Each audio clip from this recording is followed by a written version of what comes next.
Welcome back everyone, Polish Eddie here. We're going to recap the Chinese Grand Prix weekend, and I will be doing a Chinese Grand Prix wrap review. I'm moving this week, so I'm going to be pretty busy, but I'll definitely try to get it out before Suzuka, before the Japanese Grand Prix. Now, if you haven't seen it, go ahead and check out the Australian Grand Prix wrap review. It is a banger. But anyways, let's get to it.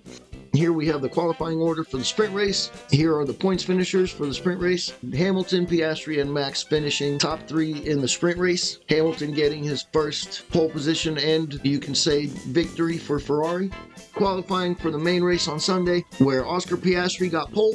Russell did a great job in the Mercedes, lining up next to him on the front row. Then we had Norris and Verstappen. Then the two Ferraris on the third row. Isaac Hadjar doing a great job to line up seventh. Then we had Kimi Antonelli from Mercedes, another rookie in the top 10. Yuki Tsunoda in ninth, making it both RBs in the top 10, with Alex Albon for Williams rounding it off. Now let's get into the race.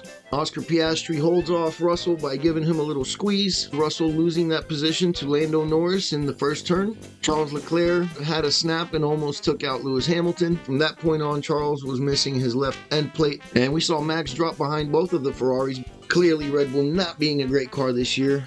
We saw Bortoleto spinning out, but doing a great job to get the car moving right away and not getting stuck in the gravel. We had Alonso with a brake failure and out of the race.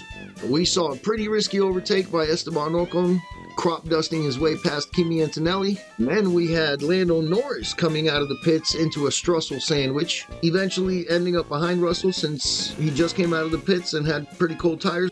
But then at the end of the lap, he was able to get him with the DRS once his tires warmed up. Ollie Behrman pulling moves left and right, doing nice switchbacks. So, nice one, Ollie. And also a situation that was a bit confusing. Hamilton apparently saying that he wants to let Charles by, but then holding Charles for a few laps, even though Charles was literally on his rear wing. The Ferrari engineer told him, "Yeah, swapping cars, the 14. When it's closer. And then again 2 laps later, We want to swap this lap, swap now. I'll tell you when we're going to swap. even the guys in the garage were a little confused why Hamilton's not letting them by. But anyway, then we had a continuation of Ollie Behrman's incredible overtakes, one after another. And on the timing screen, we could see Max closing in on Hamilton, little by little. Max was right behind him, and then Hamilton decided to not fight with him and go into the pits and let Max by that way. It was so scary. What would you do if you weren't afraid? But yeah, I'm just kidding, guys. Don't send me death threats. Ollie attempted another overtake on Pierre Gasly at his favorite spot, doing a switchback at the hairpin, but he ended up on the outside of Gasly for the next corner, so he didn't quite get it. But once he got the DRS on the straight, he went right past him.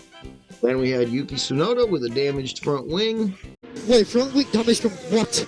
Well, apparently the wing popped out of place, and there you go. Another unlucky race for Yuki. We then had an incredible move by Max Verstappen on Charles Leclerc, but the TV director wanted us to watch the nose cam and miss the whole thing. So thanks for that. Then Charles tried to get back at Max, but just was not able to. We had Piastri winning the race with Norris in second, making it a McLaren 1-2. Russell on podium again in third. Max finishing in front of both Ferraris, even though he probably should have finished 6th or 7th. Both Haas cars, Esteban Ocon and Ollie Behrman in the top 10. Kimi Antonelli in 8th, with Albon for Williams getting 2 points in 9th. But wait! There's more! We find out shortly after the race that Gasly and both of the Ferrari drivers are disqualified. So that's that.